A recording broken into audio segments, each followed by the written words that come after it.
to Miss Nell Speaks, and today I'm going to do with you simultaneous linear equations in two variables.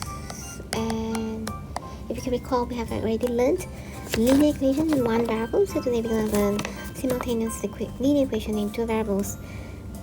And to solve linear equations in two variables, you need at least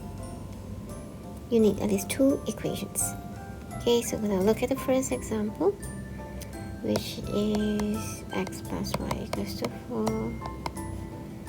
and 3x minus 2y equals to 7. I'm going to name this equation as equation 1 and 2, and then I'm going to multiply equation 1 with 3, and that gives me this equation, which I'm going to name as equation 3.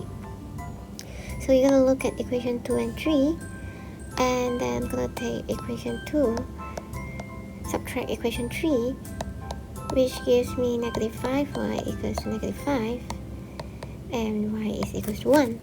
Now you can put this y equals to 1 into either equation 1 or 3 because it doesn't matter. And if you put it into equation 1, you will see this equation here, which gives you x equals to 3. Okay, now let's look at another example here. We have 5x plus 2y equals to 11. Again, this is equation 1. 2x minus y equals to 8. This is equation 2. And this time I'm gonna make the equation 2 to be close to equation 1 by multiplying 2, and that gives me 4x minus 2y equals to 16. I'm gonna call it equation 3. So now I'm going to take equation 1 and add it with equation 3 so that I can get rid of the y here. And you're gonna have 9x equals to 27 and x is equals to 3. To solve for the y, I'm going to use the first equation, and then I'm going to bring over this and can solve that for y equals to negative 2. Now let's try another method where I'm just going to straight away substitute one of the coefficient or one of the unknown into the other equation. So you look for the coefficient that is 1, like this one here. Okay, all this you can use, it's possible.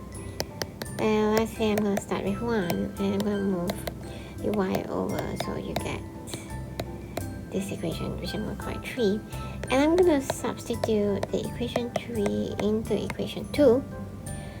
So you have x plus 10 minus 3x is equals to 4. And if you simplify this one here, you're gonna have this, and x eventually will be 3. Again, from here, because it's substitution, it's easier to substitute back into this equation where you once made y as your subject formula. So you're going to just put the x inside and you're gonna get y is 1. Okay, and last example here, similar substitution. Sorry, it's a 4 here. Okay, and the other equation. So your choice, again, choose the variable with the coefficient as 1. So I'm going to look at 1 here. Keep my x as the subject formula, move the other things over and name it as equation 3. Then going to sub my equation 3 into equation 2. And this time you need to expand the bracket a bit, so it's gonna work a bit complicated, but no worries. Okay. And I'm gonna have negative 5, y equals to negative 5, y equals to 1. And just to sub back into this equation here, so x will be equals to 7 minus 4 times 1, which gives you a 3. So there you go, two methods to solve simultaneous equation in two variables. You will see we have learned elimination method and substitution method, and you will see the probably substitution method is more straightforward and easier, but again the choice is yours. And that's all for today. If you haven't subscribed to my channel, please click subscribe to Miss Nell Speaks. Till we meet again, take care and bye bye.